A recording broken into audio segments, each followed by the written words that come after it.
Young widows, we're brushed aside, we're swept under the rug, or hurry up and get married again, move on with your life, get over it. And I don't think people are like looking at what that really means. What does that mean for someone that's gone through it? What does that mean for their family dynamic? What does that mean for their kids? What does that mean for their friendships? The whole 9 yards. This is Every Widow Thing.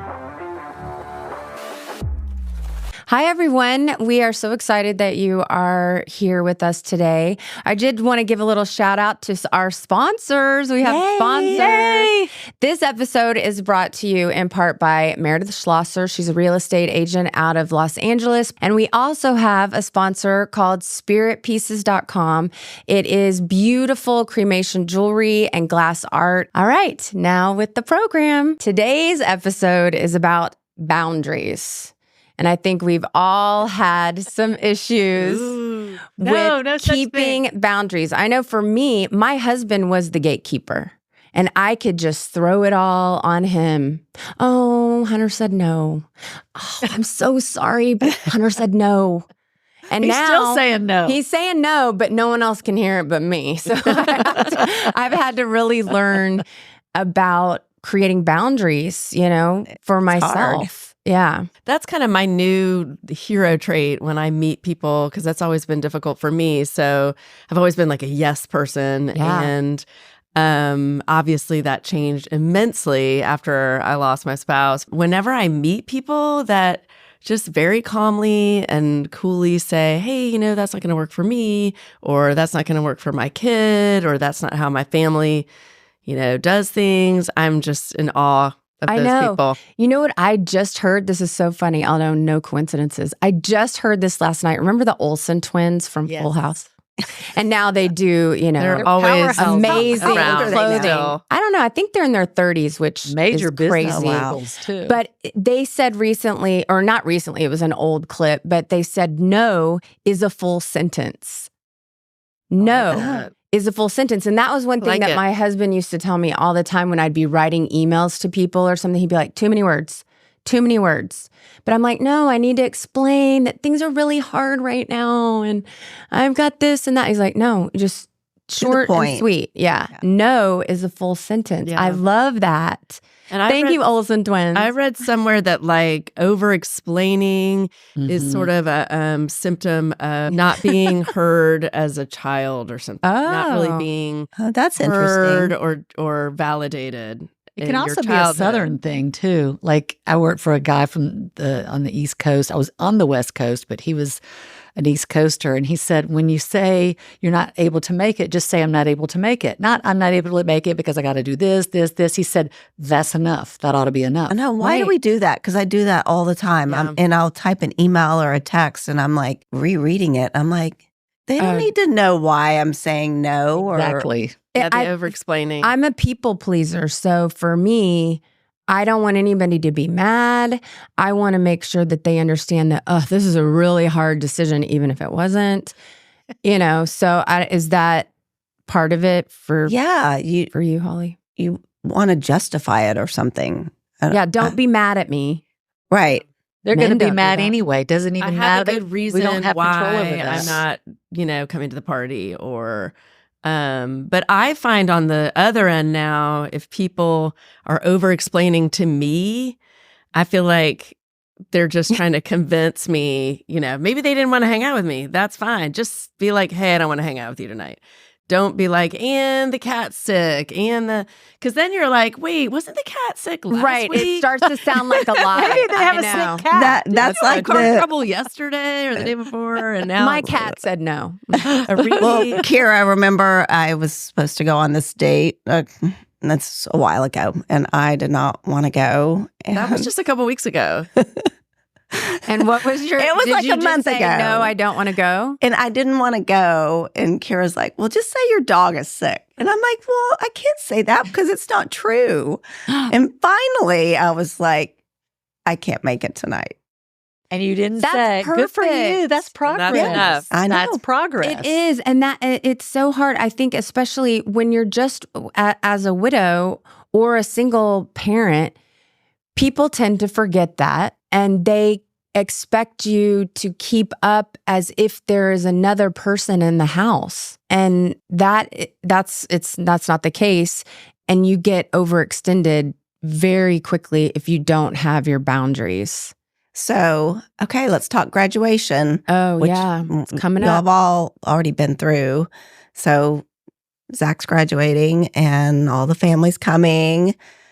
And I'm like having so much anxiety over everyone's staying at my house.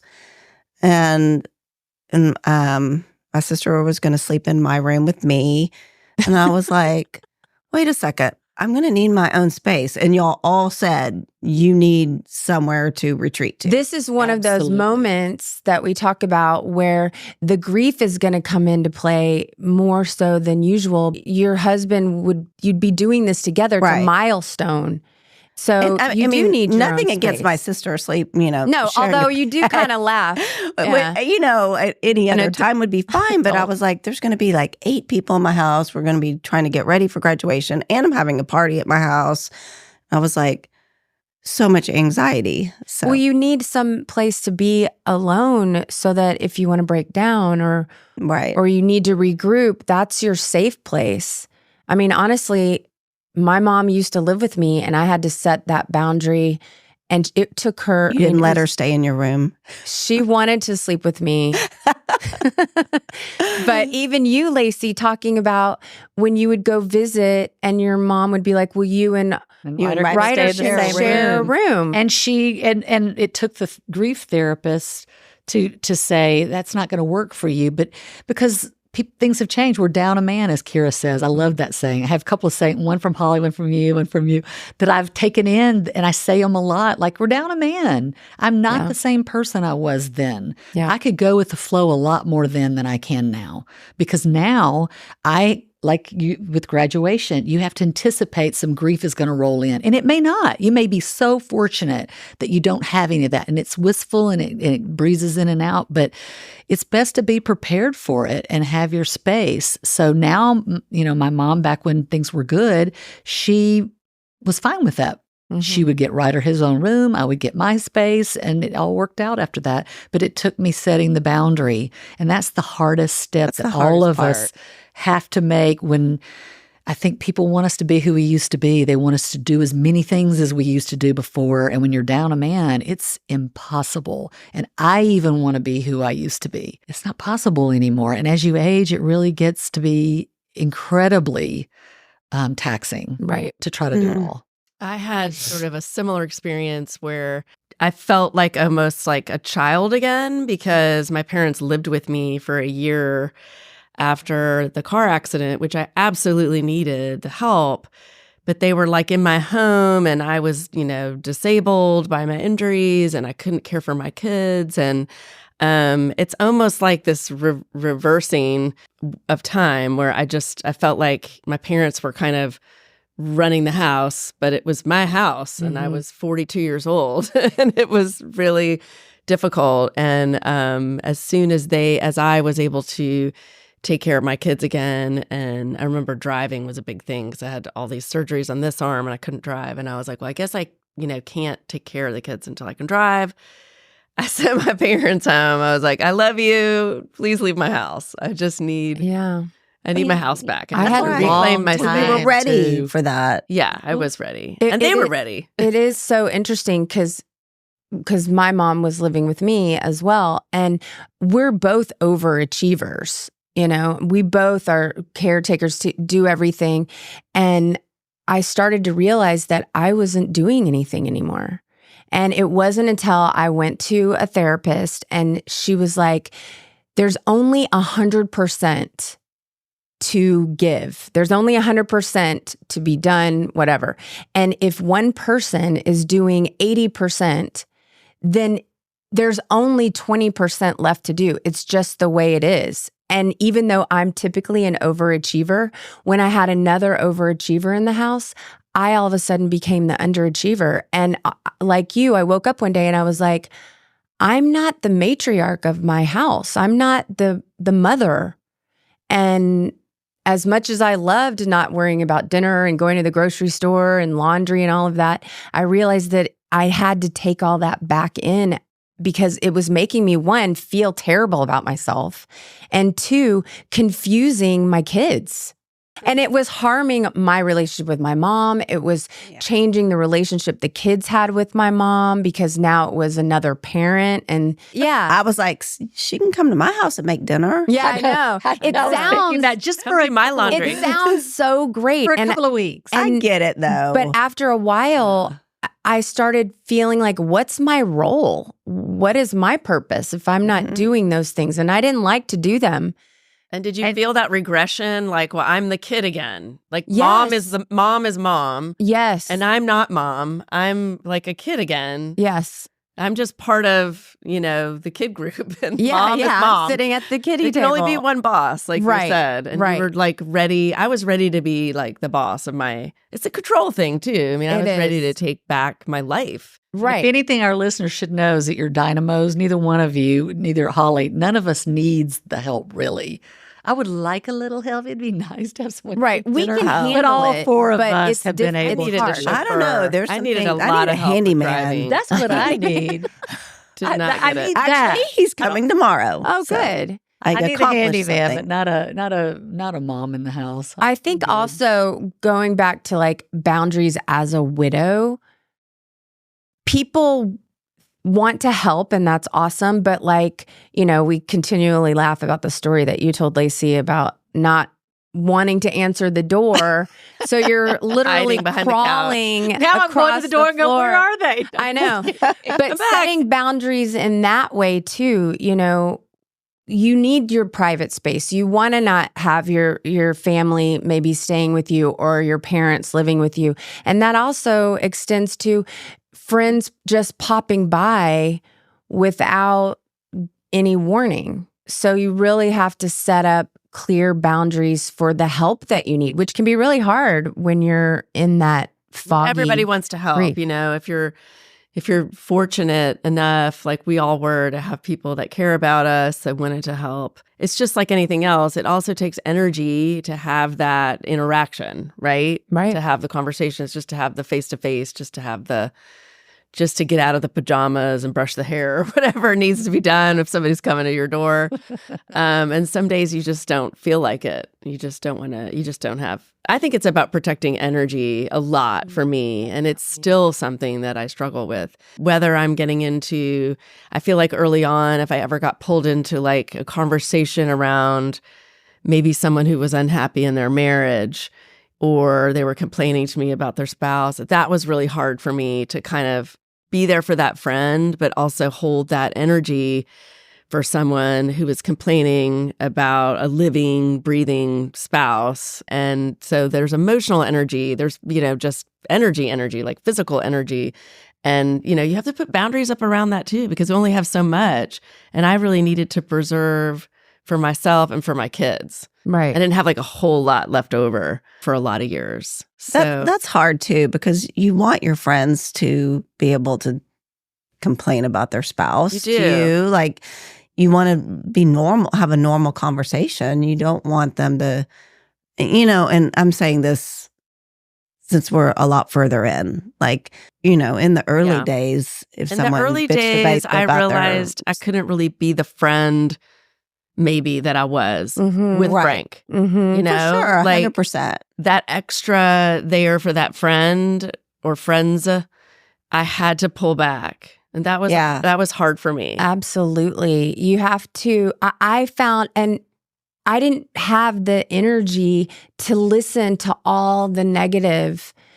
I used to be, and I'm a great pep talker and I love giving pep talks, but especially in the early days when I was so down and just heavy myself, to have other people come in and put their heaviness on me. And sometimes it was the same grief, his mom or a friend or my family, they're sad and grieving and it became like this extra burden and I couldn't take it on. I had to have the boundary of like, I'm not going to answer that phone call. I am going to roll off the couch. Or, I have to ask my family to leave or stay somewhere else because I don't want to take on their anxiety. I don't want to take on their expectations. And we're all really kind and generous people, and we're hostesses, like if someone's at your house, I'm not just going to be sitting on the couch saying, yeah, go, where the refrigerator is. You're going to have it stocked and you're going to have plans, and it's just extra stuff. So That's like my dad died 2 months after Toby, and the boundaries with my mom, that was a real hard one because I couldn't be there for her. And it's still there. Like when holidays come up and she wants things the way they always were, and I have to set my boundaries. I'm like, the boys and I are going to do new things. Right. And it's been hard, but I've done it. And good for you, because that is our job, to protect our family first. Like, I love that your kids said Lyman's first. Absolutely. I know. It's absolutely true. It. I was like, Schmelzless doesn't sound quite as cool as Lyman, but I'll go with that. I liked that they said that, because I think that's true. But you know what I've learned in all of this is that I used to think, that old adage, misery loves company? Yeah. It really doesn't. Someone has to be good to lift the other person up. So have you ever noticed that if you go to someone that's miserable, you're miserable, and you go to that person miserable, you can just get down in the weeds and it gets worse and worse. And I'm like, no, where's my little Pollyanna at this moment? I'm going to go to her and help her.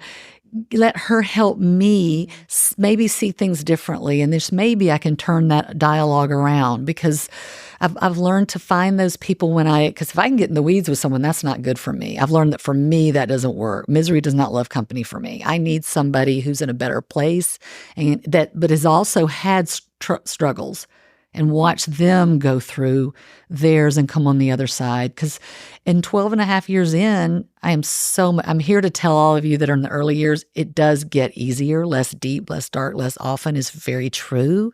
But it doesn't mean you won't have your moments. I still have them. Things happen, like graduations, like what Holly's, going through. That was me last year. And this year's empty nesting. And there'll always be something. But I'm trying to take a card out of Whitney's playbook. You always are looking for the lessons. So I'm always going, okay, I'm going to do that. I'm going to look for the lessons, but I'm also going to try to see if I can turn that dialogue in my head around, and maybe try to not be Pollyanna. I can't do that. That's way too far for me. But maybe try to find something positive that I can learn from it and make my life better. I don't want to live back where I used to live in those early days. Right. I can't stay there. And I can't stay there for very long, because if I do, I can't be successful in my life, my business, my friendships. Everything suffers. We'll be right back. We recently had a podcast about our husband's ashes. Sadly, Kira still can't get into the box. Can you? We have to get in the box. I'm working on it. You gotta get in the box. The whole point is you want to be able to do something with those ashes. I came across a great website. It's called spiritpieces.com. And what I love about it is that they give you a variety of options. It's jewelry, it's glass art, it's statues. You can do a ton of stuff with ashes, and we all have quite a few ashes. There's a lot in the box. Yeah, there is a lot in the box. I like the paperweight idea. Doesn't spiritpieces.com have paperweights? Yes, and you know what's so great? And there's one that I'm actually going to order. It's this heart paperweight, and it's beautiful. And when the light hits it, it feels very heavenly. That's so pretty. I know. So if you're interested, if this is something that you would like for your own loved one, spiritpieces.com/every widow thing, so they know that you heard about it through us, is a great option for you and for your loved one. We hope you check it out. Hey guys, Whitney here, and I'm about to share some information with you that can make a very stressful situation super, super easy. Talking about buying or selling a home. I have the perfect realtor for you. Her name is Meredith Slosser. She's a real estate agent based out of LA, but she has teams all over the world. So if you're not in the LA area, you can still give Meredith a call, and she can put you in the hands of an expert. Here's the deal, all right? You want to work with someone who is knowledgeable, dedicated, trustworthy, trustworthy, and also a good person. You're going to be spending a lot of time with him. I was able to work with Meredith when Hunter and I were moving to Austin. She handled every portion of the sale of our home. Client satisfaction takes precedent over the transaction, if you know what I mean. Her website is meredithslosser.com. Her info will be up on our Every Widow Thing Instagram highlight reel under sponsors. And if you do end up calling Meredith or reaching out to her, please let her know that you heard it here on Every Widow Thing. And now, back to the episode. There's a phrase, energy flows where attention goes. So if you're sitting with someone and they're just going down deep into their whatever, their victim mentality or their husband or they're complaining or whatever, that's just growing that. You know, it feels good for a second. I mean, don't get me wrong. I like to complain, you know, but after a while, I realize we're just both working ourselves up into a frenzy and there's nothing positive that's going to come from that. So then you have to flip it around. But I think there's a lot of women out there. I mean, not to speak to the Barbie movie, but I guess speaking of the Barbie movie, the America Ferrera, right. I think we all probably were there in that, with our kids. I mean, I was class parent and doing the brownies and the soccer, Frank was coaching the soccer team and we were still like also social. We were throwing parties at our house. I mean, we had all the things that you have when you're involved in a community and you have kids and you're social. But I think, you mentioned earlier when something like this happens and you've lost your partner and you're down, your capacity is just halved, right? And I had to really get over other people's perception of me, like, am I still, working out 5 days a week and in a book club and, doing all the things with the kids and planning the big birthday parties. And I was no longer that person. I just couldn't do that anymore. And I think you have to like reframe people's expectations. And that was kind of hard. I felt like people would think less of me or devalue me in some way. And now I'm just at a point where I don't really care. I'll even say, even though it's been a long time, I'll even say, I'm a single mom. I'm a single parent. I can't get to all the different activities and be as involved or chairing the events or whatever it is that people are maybe expected from the past. And that's not their fault. They just know you from they're thinking about their own capacity. Yeah. They just think your capacity is the same, and they're not thinking, wow, I wonder if her capacity is diminished by this, which it absolutely is. And mine also, with my injuries and everything, mine was just completely wiped out. It's hard to come to terms with who you were then, who you are now, finding that balance and just letting people know, it's not that I don't want to be involved. It's not that I don't miss book club or miss mahjong or whatever. I don't want to help out more at the school. I do, but I can't. Right. I can't anymore. The boundaries. I love what you said about you're not thinking so much about what their perception is anymore, because I think that's what keeps people from setting clear boundaries, because they're trying to control other people's thoughts about them. And one of the things that my therapist said to me that I just loved was, we have our own yard. Every person has a yard. And in that yard are the things that you can control. And they are your actions, your beliefs, your consequences, your emotions, and your coping skills. If you're trying to control any of these things for someone else, you're out of your yard.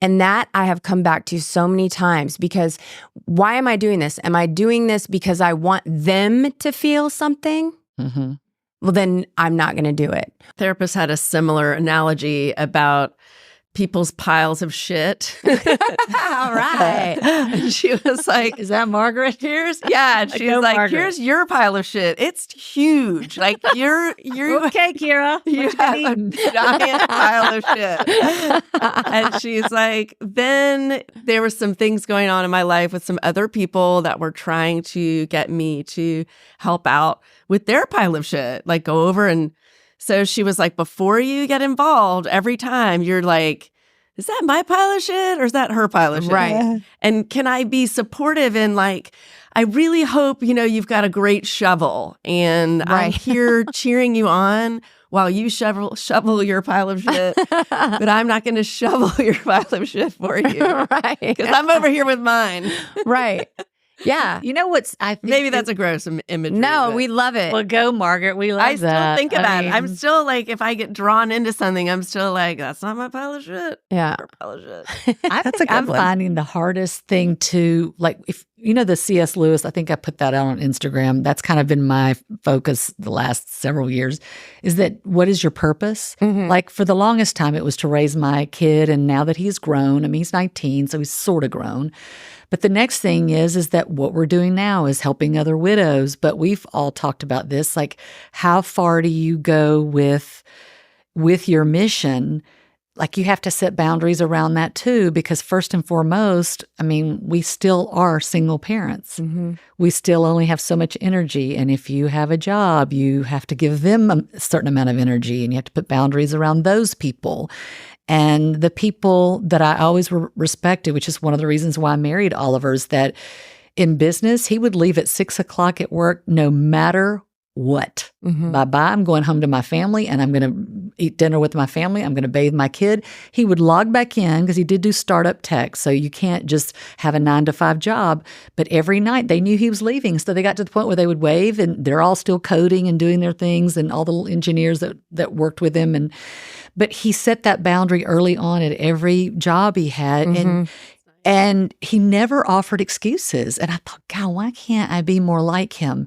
You posted something recently, Kira, that I just loved so much. And I feel like it goes into the boundaries arena because you just redid a room in your house. It looks so good. It looks so good. And I got I need some art. teary. I realize it's very white. No, I kind of like It's it. so refreshing. No, it's beautiful. So that's a It was boundary right beautiful. there because that room could have been many different things. Can you talk about it a little bit for those people who don't know? Sure. And the interesting thing about that is my fiance, who also has his own business, was like, well, where am I going to work? Because he's transitioning into my home. The garage. And initially we were going to share that space. And then as it started to kind of come together, I was like, I don't think us sharing an office is a good idea. And B, I think this is going to be my space. And he was very cool about it and was like, I can see that now. That is the best solution. But give a background on the room. Ripped the carpet out. You were living in there after the car accident as well. Yes. So it's a first floor den space, and all the bedrooms are upstairs in my house. And I could not walk. I think I was non-weight bearing for like 16 weeks or 15 weeks. And so I did get out of the hospital, was dying to get home and see my kids, but I was in a hospital bed and a wheelchair, and then all various and sundry things, which some of my friends observed me going through. Like, there was a walker at one point, and then they wanted me to have a cane, which I refused. I refused the cane.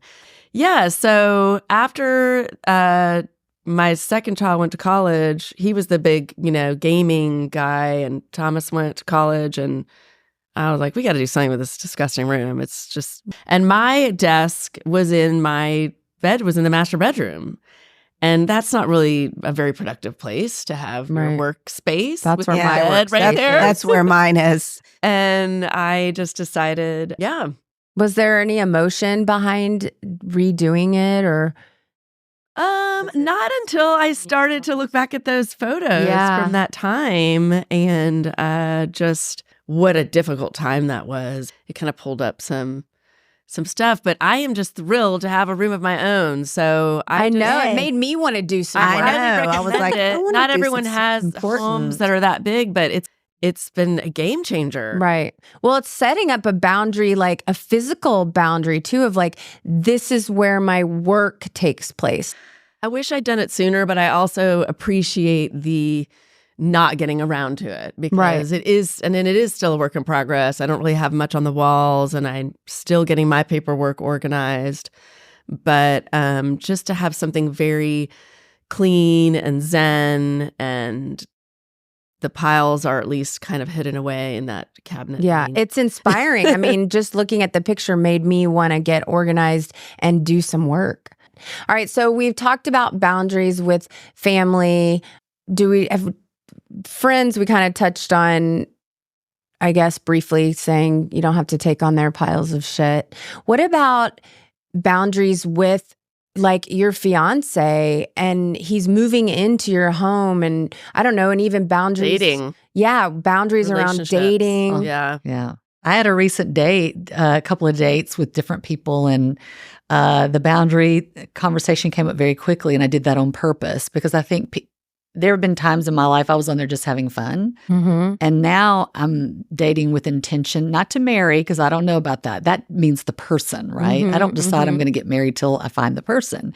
But I am going to date with intention, meaning I'm not wasting my time just to have someone to go out with. I have plenty of friends, males and females, to go play with. So I'd rather date with intention. So I tell them on the front end so that they know. I find that's better because I'm not wasting my time in there. So I had to have that conversation on a second date of that I'm a relationship person.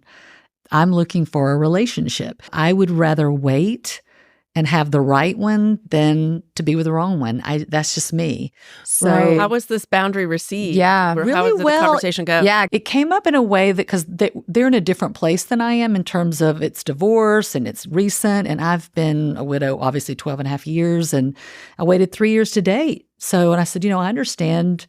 I said, basically, I understand if people need time to figure it out. I'm okay with someone figuring it out, but there's probably not going to be a real, true romantic relationship until I feel like we're on the same page.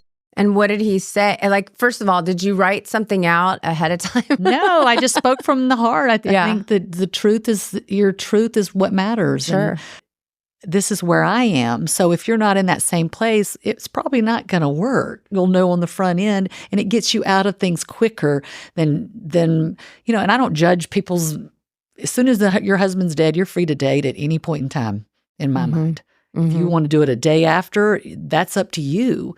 I had to take time because it grossed me out, number one. But now, this many years in, I'm dating with intention, meaning that if I go out with you, I must like you a little bit. Took me a long time to figure it out. And my dating is like, it's better to be upfront with them. Don't go just because you feel bad about it. Right. No, I 'Cause you're agree. wasting his time. You're wasting your time. And also in the beginning, I remember Whitney told me, if you go on a date and you get home and it's not a match, tell them. And I did that, like the very Good for first you. date I went on. Didn't waste anybody's time. Took me a long time to figure. I was super nice. I was going out on second and third dates just because I was trying to be Right, because you were trying to Kind. get in their pile of shit I and was control trying to their shovel yard. their pile of shit, and I would sit through the date with my wine while they talked about their divorce and complained about their ex-wife. Well, And then I felt get like a it though. therapist. I mean, because you kind of want something to do. You go through phases. I mean, like right now, I had that one date that I didn't go on, but I'm really not dating. I'm not on the apps Well, because you I'm said too about busy. you're busy. Yeah. a lot going it's on with like your son. graduation season and something every weekend right now. So I need to get through this. And Yeah. And that's so good. I think sometimes it's hard to set a boundary if you think, that's going to push things back for me. Like, and then I'm going to lose time or I'm going to miss out on something. And so you say, I'll just go ahead and do it, even though everything in your body is saying, no, don't do it. Yeah. I think we've all been through that FOMO of well, if I go off the app, maybe I'll miss out on the man of my dreams. Right. The man of my dreams. the And then you same go back people are on going to and be it's there like, in a year. So That is a "Oh, perfect point that Holly missed just said. out on Did y'all hear that? The same people. the same people are going to be there. Well, it is good to talk about the boundaries. You're dealing with so much emotion and you're feeling already like you're a burden to people, maybe, or you're always the one that needs something. So you are more willing to take on for other people as like a payback or something. That's absolutely the wrong time. You should be taking full advantage of setting those boundaries and saying, I cannot do this. And you could just stop there because no is a full sentence. Yeah. But the truth is, you're dealing with things that people can't even see emotionally. And like you said, Lacey, it doesn't end. It does get less often, but we're always going to have moments where that grief comes back in and those boundaries are going to protect us. So I'm proud of you, Holly, for thank you. not opening up your home to everyone. Hard. That's I am hard. too. That is very hard. I think we all just have to, me included, in the world, even with like our grief, we have to be more grace giving to other people too. Yeah. Like they're going through their own, their own yard, their own pile of shit. They've got theirs too. So when dating, it's almost easier that if I think that way, if I think, wow, they probably have their own crap they're dealing with. It may not be a death, but I'm sure by this age, by the time you're in your 50s, you've had enough life and enough stuff with your kids that they've got their own stuff they're dealing with. So maybe just not be so, I've had to teach myself that because there's a lot of anger that comes from grief. And you can be angry that everybody else is not having to deal with a death or they're not having to deal with this. And then I realize it may not be a death, but I bet you they got something. It's everywhere. Yeah. I've also had to set boundaries with like conversations with people. Any negative energy, I can't take it. So I try to limit. Y'all agree? Yeah, I don't pick up the pile phone. Of shit. You don't want to be shoveling their shit. And that was happening to me a lot. People were leaning on me with their problems. And I wasn't maybe because I had been there for them in the past. And I wanted to be. But then I had to stop and say, what's more important here? I've got to protect this so I can protect my kids.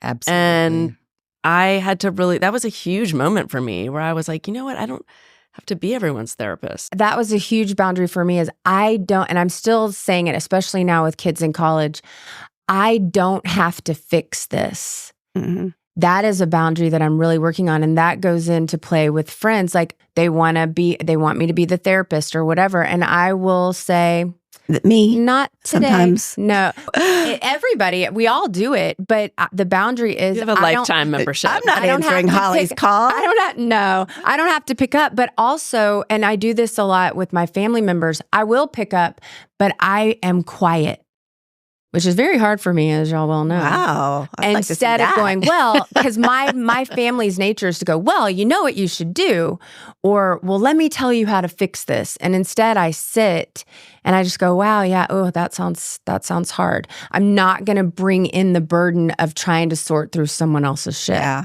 But it's also hard when you're talking to someone, like I'm trying to get over needing validation on all my choices, which I'm working real hard on. But well, you lost your main validator. I know when Frank died, he was my main validator. And yeah, he was probably your main going support. through making like even starting the podcast and then helping my kids make their choices, right. What college they're going to or whatever it is, and like having someone on the other side, like, well, why are you doing that? Like questioning me and making me question myself. Y'all get that? Yeah. And again, as a single parent, it's only you. I mean, it's not you and your spouse talking to your kids about what college they should go to or what vacation y'all should take or what house renovations you should do. It's no longer you and your partner. It's now just you. It's all on you. So when things go sideways or maybe mistakes are made, you're like, it's all my fault. And I think that's scary. Yeah. But it is what it is. And also we have to remember that even if it was the wrong decision, most of the time it's not life or death. Right. If your intention is kindness, loving, it doesn't matter how they receive it. There's a worry that you're going to hurt their feelings. When I told my mom that I didn't need her to live with me anymore, I was so heartbroken because I broke her heart.